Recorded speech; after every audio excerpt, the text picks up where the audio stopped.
What precisely are security clearances and where do they come from? Security clearances are issued by many government agencies and can come in several different levels, offering different access to sensitive or classified material. And even if you have the highest level of clearance, that's not an invitation to plunder all files. You will likely see only materials you need to know about. Who gets security clearances? As a practical matter, they go to people who are intimately involved in the safety and defense of the United States and its allies. Now, this is not all military business. For example, there could be economic information or infrastructure details or negotiations with other countries which might be considered highly sensitive and fall under this umbrella.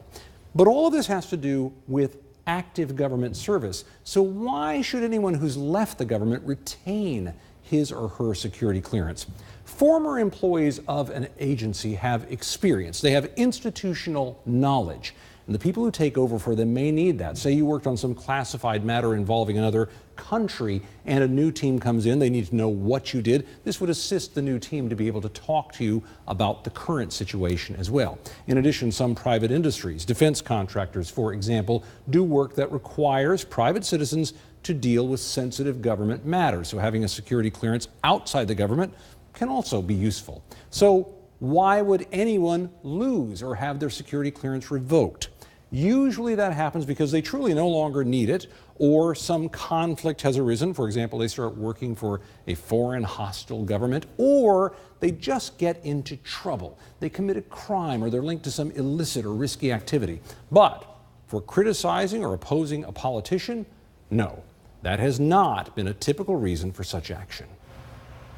Tom Foreman, thank you. Back with us now, Donald Trump biographer Michael D'Antonio, CNN presidential historian Douglas Brinkley, and former FBI special agent Josh Campbell. Gentlemen, the president ramping up his attacks against Brennan today. He writes this: has anyone looked at the mistakes that John Brennan made while serving as CIA director? He will go down as easily the worst in history. And since getting out, he has become nothing less than a loudmouth, partisan political hack who cannot be trusted with the secrets to our country. Josh, what's your reaction to the Washington Post now reporting the president's team is readying further clearance revocations and that all they need is a signature from the president? So I think the tweet that you just showed there is Exhibit A in the case, that this never had anything to do with national security, and this is simply about petty politics. And the reason we know this is because the president's getting personal. He's going after Mr. Brennan, who, to be sure, has been no fan of the president, has spoken out very vociferously against him. But the fact that you have the chief executive, the president of the United States, who's now getting personal, shows that this is just an effort to discredit. With respect to the Washington Post reporting that we may see additional revocations that are coming down the line, it's funny, I kind of said half jokingly whenever this first happened, and we were covering the breaking news, that I was certain that the White House has on a shelf a list of topics that they can grab to throw out and launch and distract anytime they're facing uncomfortable news. And I think now we see that in this Washington Post reporting. We've seen this actual, detailed, that we have people that are now gathering information about possible, former officials that they want to revoke security clearances for, and they're waiting to time that just right. Just in, if there's something that happens that's unfavorable to them, some news cycle that they don't like, that they can then launch. I think it shows that it's petty politics. This has nothing to do with national security. I mean, just think about the timing. They initially revoked John Brennan's during all of the drama around Omarosa and her tapes, and they put out this press release announcing that his security clearance was gone with a date that was for July 26th. So what you're saying, if you put two together, isn't too much of a stretch.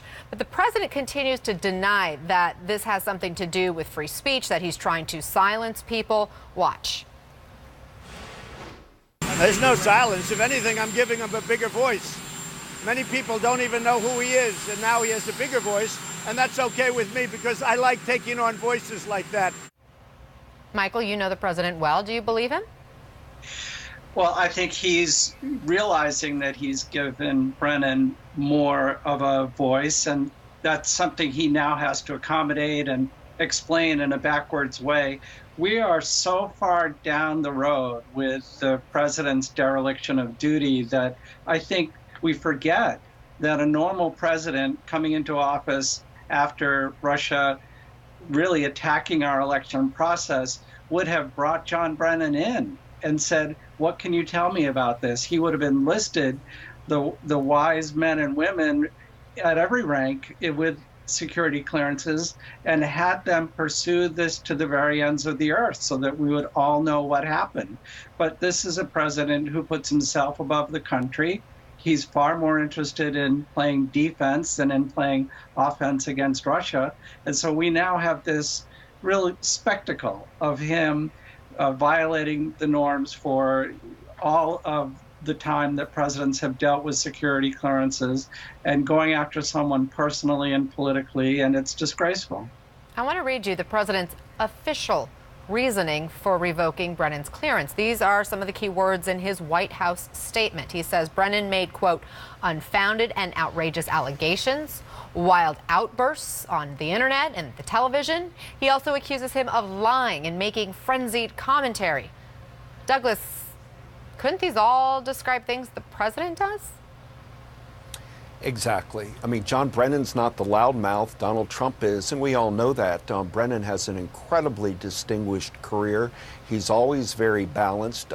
Yes, he was very angry and upset when President Trump was in Helsinki standing next to Vladimir Putin and dissed American intelligence services while praising the KGB ex-hands running around Helsinki. He seemed to be over and over again, never willing to criticize Putin, but always willing to make fun of, mock people in our Justice Department, CIA, FBI. Brennan had enough, and he had the right for free speech. I focused this past week on William McRaven, 37 years in the Navy, the person who oversaw the killing of Osama bin Laden and Operation Neptune Spear, and wrote a scathing denunciation of Donald Trump. He's not a political person. He's one of our great SEALs, and he said what Donald Trump's doing is an embarrassment to the country, having this kind of enemies list that Trump has, reversing clearance on great Americans. He's threatening to do it to Susan Rice and James Clapper and many others. It's just beyond the pale, and that's why so many Americans are speaking out against Donald Trump. People in the know are saying that it's a bridge way too far. A total of 9 people, by our count, are at risk of losing their security clearance, according to the president. There are their pictures.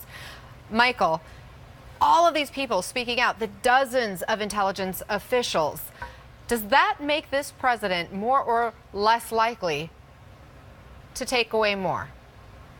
Oh, I think he's likely to do more. I think it's true, as Josh said, that there is a stack of these orders on a shelf someplace, and next to that is a basket of additional tricks that he's going to pull out when he needs to distract and claim to be so oppressed by all of his enemies, when in fact many of these folks have been incredibly restrained. Brennan waited a year before he said anything, and the alarms have been going off ever since Trump came into office.